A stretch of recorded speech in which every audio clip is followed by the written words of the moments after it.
Hello everyone, this is Jay and welcome to another episode of Car DIYs. For today's video, we are going to troubleshoot my car because the other day I noticed that my horn is not functioning, and also an airbag fault or alarm is lit in the dashboard of the car, and also the backlight for the steering wheel control is also not functioning. So I suspect that something is wrong inside this airbag, and actually, as early as now, I already have the culprit, because those three are actually connected, to the um, airbag clock spring, So, but of course, for the sake of this video, we will do the troubleshooting step by steps, and also to get some insights, for you to understand the things related to this issue. So let's go.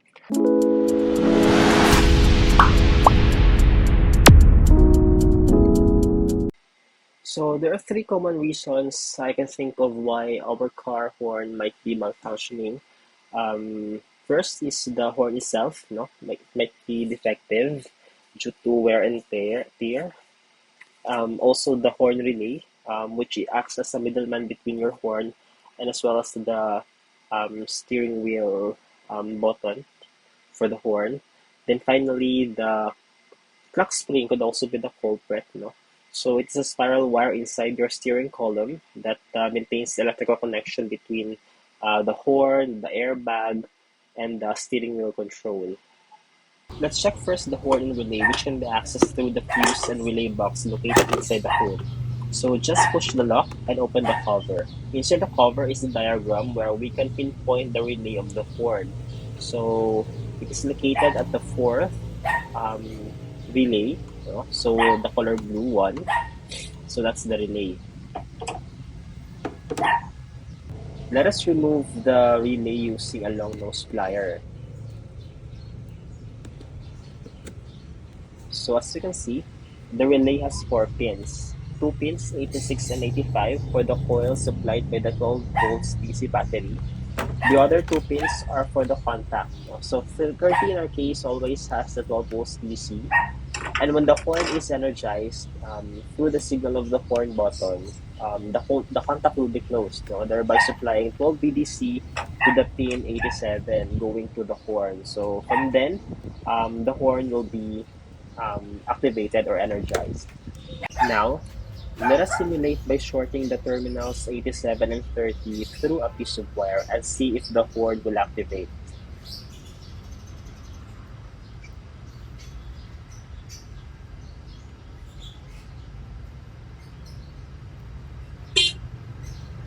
Yes, the horn is okay and it is functional. Now let us try if the relay itself is good or not. To do this, I manually connected supply to the coils of the relay and see if there is clicking. So I directly connected the relay to the terminals of the battery. So if there is clicking in the relay, it means that it is good, it is functional. So yes, as you can see, the relay is good. So now that we have identified that our relay and the system is actually okay, so we will now try to replace the clock spring. So to verify also that the clock spring is indeed the culprit, I asked a technician friend who has an OBD scanner and let the scanner diagnose the problem.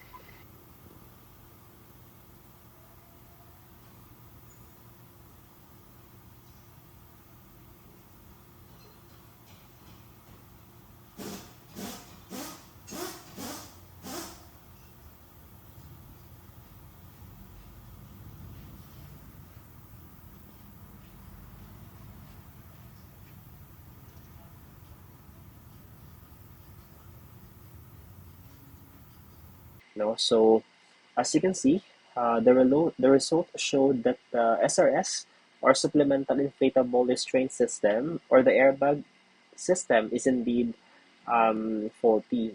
So the fault code is B1507, I mean 5 B1801, saying open in driver's squib circuit. No? So that actually confirms no, that the airbag system at the steering wheel is the problematic and causing also our horn to not function. So now that we have identified that our relay and the system is actually okay, so we will now try to replace the clock spring. No? So thank you for watching for the part one, and let's see you all in the part two of the video. Thank you, everyone.